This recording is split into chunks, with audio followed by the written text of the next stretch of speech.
বাংলাদেশ আওয়ামী লীগ, যুবলীগ, ছাত্রলীগ এই নামগুলোর সাথে একটা ভয় কানেক্টেড আছে। আর এই ভয়টা দীর্ঘদিন যাবৎ তৈরি করা হয়েছে। গেল 16 বছর আওয়ামী লীগের নেতাকর্মীরা এমন একটা অবস্থানে পৌঁছেছিলেন যেখানে থানা, পুলিশ, রাষ্ট্র কোনো কিছুকেই কিন্তু তারা আসলে পাত্তা দিতেন না, শুধুমাত্র শেখ হাসিনা ছাড়া।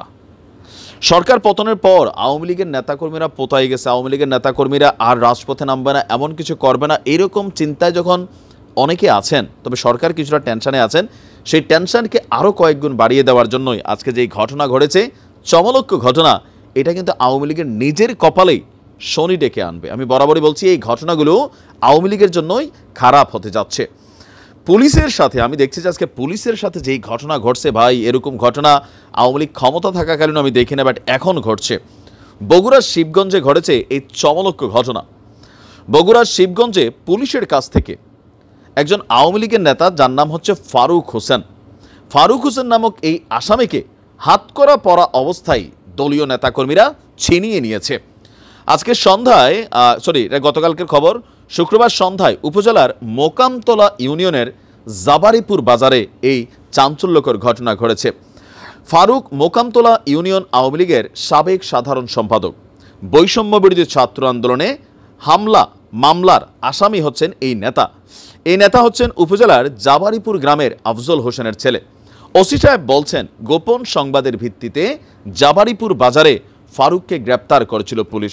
তাকে হ্যান্ডকাপ পরানোর সময় স্থানীয় বাসিন্দারা তাকে ছিনিয়ে নিয়ে যান। কেউ কেউ বলছেন যে তার দলীয় সহকর্মীরা, কিন্তু পুলিশ বলছে স্থানীয় বাসিন্দারা। তার মানে জাবারিপুরের এই ফারুক স্থানীয়ভাবে কতটুকু প্রভাবশালী বা জনপ্রিয়, এটারও কিন্তু একটা লক্ষণ। কারণ এই মুহূর্তে পুলিশ কাউকে গ্রেপ্তার করতে আসলে আপনার তাকে ছিনিয়ে নিয়ে যাবে, জনগণ বাধা দিবে, এটা কিন্তু আসলে আমরা দেখি না।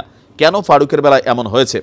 পরে পাশের বাঁশঝাড় থেকে তার যে হাতে হাত করাটি ছিল সেটাকে আপনার উদ্ধার করা হয়েছে। এমনকি ফারুককে এই মুহূর্তে আবারও পুনরায় গ্রেপ্তারের চেষ্টা চলছে। পুলিশ বলছে যে তারা নজরদারি করছে এবং কি সে কোথায় যেতে পারে এগুলোর উপর তারা অবজার্ভ করছে।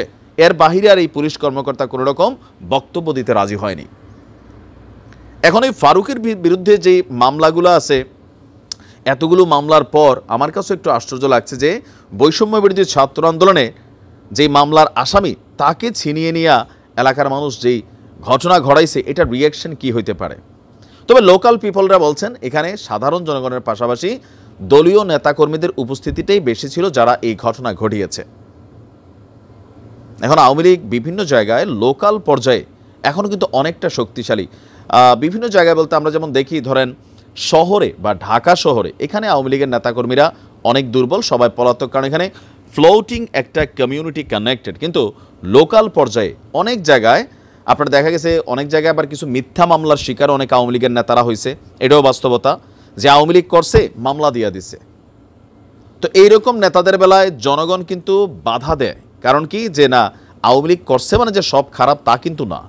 আওয়ামী লীগের মধ্যে কিন্তু আসলে অনেক ভালো মানুষ আছে, কিন্তু ওই যে চাটুকার, হাইব্রিড, এদের কারণে আপনারা হয়তো ওই মানুষগুলা পর্যন্ত কখনো পৌঁছান নাই, বা লোকাল পিপল যারা আছে তারা মনে করে যে না সারা বাংলাদেশে কি চলছে জানি না, আমার এলাকার যে ব্যক্তিটা আছে তিনি আওয়ামী লীগ করলেও ভালো ছিলেন, মানুষের সেবা করছেন, উপকার করছেন। এরকম কিছু আওয়ামী লীগের নেতাকর্মী অনেক জায়গায় আছে, তাদের জন্য কিন্তু জনগণ আসে। এখন পুলিশের যদি আমরা বক্তব্যটাকে নেই, তিনি বলছেন যে স্থানীয় জনগণ তারা তাকে ছিনিয়ে নিয়ে গেছে। তাহলে বোঝা যাচ্ছে হয়তো ফারুক প্রভাবশালী বিশাল কেউ, অথবা তিনি আসলে একজন ভালো মানুষ, হয়তো তাকে মিথ্যা মামলায় ফাঁসাই দেওয়া হয়েছে। কারণ আমরা বরাবরই শুনি এই আন্দোলনে নিহত আহতদের নিয়ে মামলা বাণিজ্য চলছে, যেটা নিয়ে সরকারও কনসার্ন আছে। তবে এই ছিনাই নেওয়াটা আসলে উচিত হয়নি, কারণ সাময়িক হয়তো তিনি পালিয়ে থাকতে পারবেন, আবার কিন্তু গ্রেপ্তার হবেন এবং শাস্তির পরিমাণটা বেড়ে যাবে। আবার যারা ছিনাই নিছেন তারাও কিন্তু আবেগের বসেই কাজটা করছেন, আপনারাও কিন্তু মামলার একটা আসামি হয়ে যাচ্ছেন। তো সব জায়গায় জোশে এসে হোশ খোয়ানো উচিত না। ভালো থাকুন।